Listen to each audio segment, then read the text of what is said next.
माँ धूमावती और माँ पीताम्बरा के पावन चरणों में new jail road, Bhander road, Datia, Madhya Pradesh में गुरुजी पंडित प्रदीप मिश्रा जी द्वारा पार्थेश्वर शिव महापुराण कथा शुरू हो गई है। यह 5 दिवसीय शिव महापुराण कथा है जो कि 10 से 14 अगस्त तक चलने वाली है, जिसका समय दोपहर के 1 बजे से 4 बजे तक है, जिसका आनंद आप आस्था और यूट्यूब के द्वारा प्राप्त कर रहे हैं। आज की कथा बहुत ही अधिक रोचक जानकारियों से भरपूर थी, जिसमें गुरुजी ने पार्थिव शिवलिंग का महत्व बताते हुए पार्थिव शिवलिंग बनाने से आपके जीवन में उसका क्या फल प्राप्त होता है उसकी जानकारी दी। और आज की कथा में गुरुजी ने ज्ञान वापी का जिक्र करते हुए क्या बोला है वह भी हम आपको बताने वाले हैं। साथ ही आज की कथा में गुरुजी ने बहुत ही रोचक जानकारी दी है जो कि रामेश्वरम और हनुमंतेश्वरम से संबंधित है। साथ ही कल एकादशी है, बहुत बड़ी तिथि है और सबसे अच्छा धन प्राप्ति उपाय जो कि आप इस दिन अपने घर से ही कर सकते हैं, उसकी जानकारी भी आपको इस वीडियो के माध्यम से प्राप्त होने वाली है। आज की कथा में गुरुजी ने कुल 14 उपाय, पत्र और उपयोगी जानकारी दी है। सभी की जानकारी हम आपको इस वीडियो के माध्यम से दे देंगे। अगर आपने आज की कथा नहीं सुन पाई है तो पूरी कथा का रास्ता तो आपको इस छोटे से वीडियो से प्राप्त होने वाला है। पिछले वीडियो में हमने आपसे एक प्रश्न किया था कि गंगा माता जी का वाहन क्या है, तो इसका सही उत्तर है मकर। और आज का प्रश्न भी उसी प्रकार है, सरस्वती माता जी का वाहन क्या है। आपके ऑप्शन इस प्रकार है, ए कमल पुष्प, बी हंस, सी मकर, डी बकरी। आप इस प्रश्न का उत्तर अभी हमें कमेंट के जरिए भेज सकते हैं। हम इस प्रश्न का उत्तर आपको कल के वीडियो में ज़रूर बता देंगे। बढ़ते हैं आज की कथा की पहली विशेष जानकारी की ओर। कथा शुरू होते ही गुरुजी ने कहा, पार्थिव शिवलिंग का निर्माण केवल सिर्फ कलयुग में नहीं हो रहा है, बल्कि द्वापर युग, त्रेता युग और सत्ययुग से निरंतर होता चला आ रहा है। और इस पार्थिव शिवलिंग का निर्माण केवल मनुष्य ही नहीं करते हैं, बल्कि सभी प्रकार के देवी देवताओं ने पार्थिव शिवलिंग का निर्माण किया है।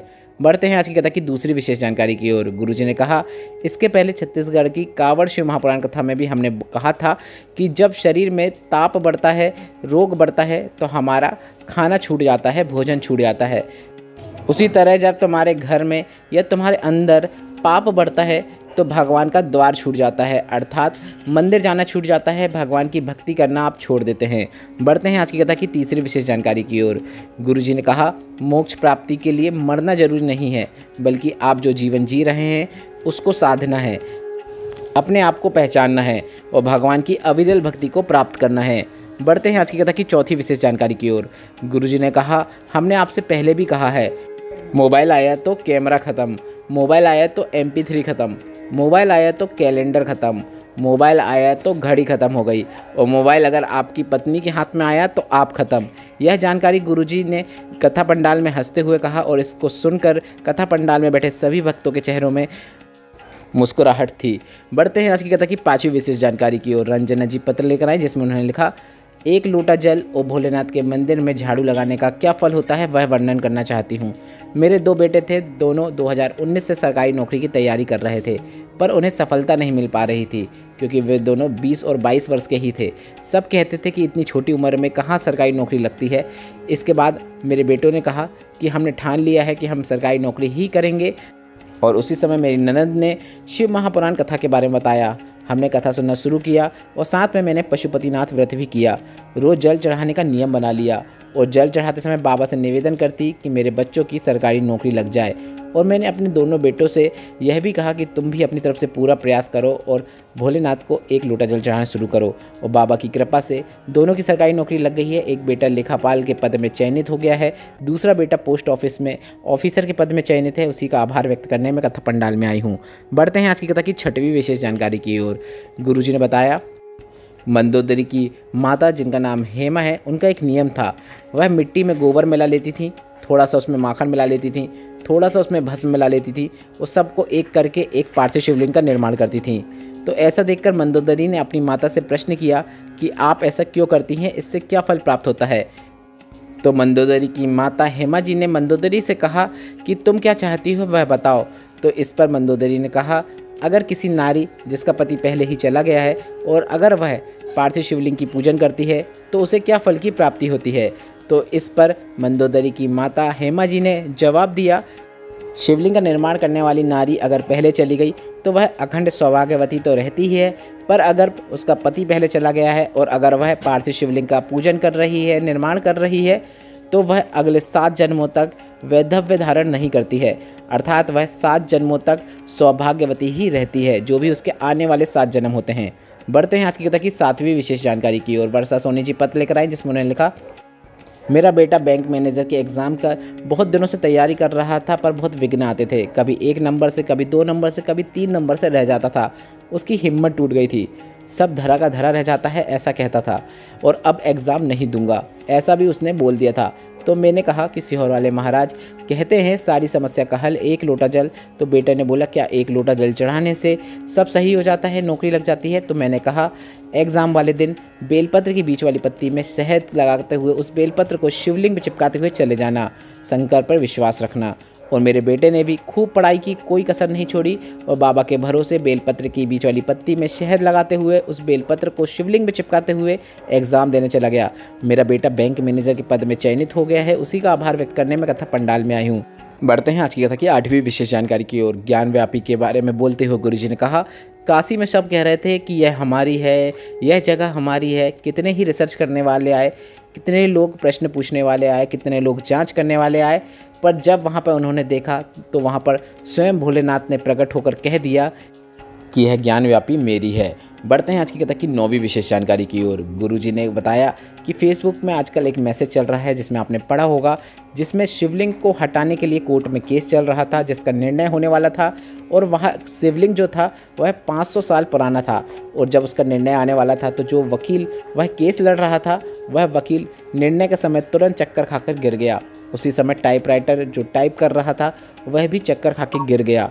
इतने में जज ने, जो बोलने वाला था, जो निर्णय सुनाने वाला था, उसने तुरंत अपनी लाइन मिटा दी और कह दिया यह शिवलिंग वहीं रहेगा, क्योंकि वह जज भी समझ गया था कि अगला नंबर उसका ही है। बढ़ते हैं आज की कथा की 10वीं जानकारी की ओर। शुभांगी जी पत्र लेकर आई, जिसमें उन्होंने लिखा, गुरुजी कई वर्ष हो गए थे, संतान की प्राप्ति नहीं हो रही थी। डॉक्टर ने भी मना कर दिया था कि संतान प्राप्ति नहीं हो सकती। मैंने सफ़ेद आंकड़े की जड़ वाला उपाय किया, पर संतान नहीं हुई। दूसरी बार किया, फिर भी संतान नहीं हुई। फिर मैंने तीसरी बार उपाय किया, तब गर्भ ठहर गया। डॉक्टर ने कहा कि यह गर्भ निकलवा दो, क्योंकि यह सही नहीं है, बच्चा स्वस्थ पैदा नहीं हो सकता।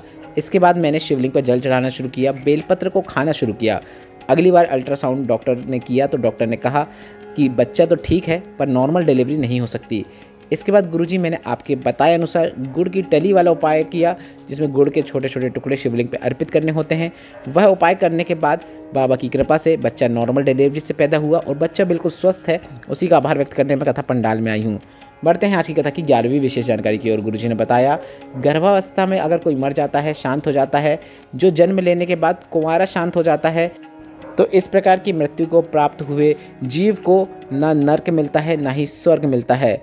वह बीच में मतलब अधोगति में फंस जाता है और उसे प्रेत की योनि प्राप्त होती है।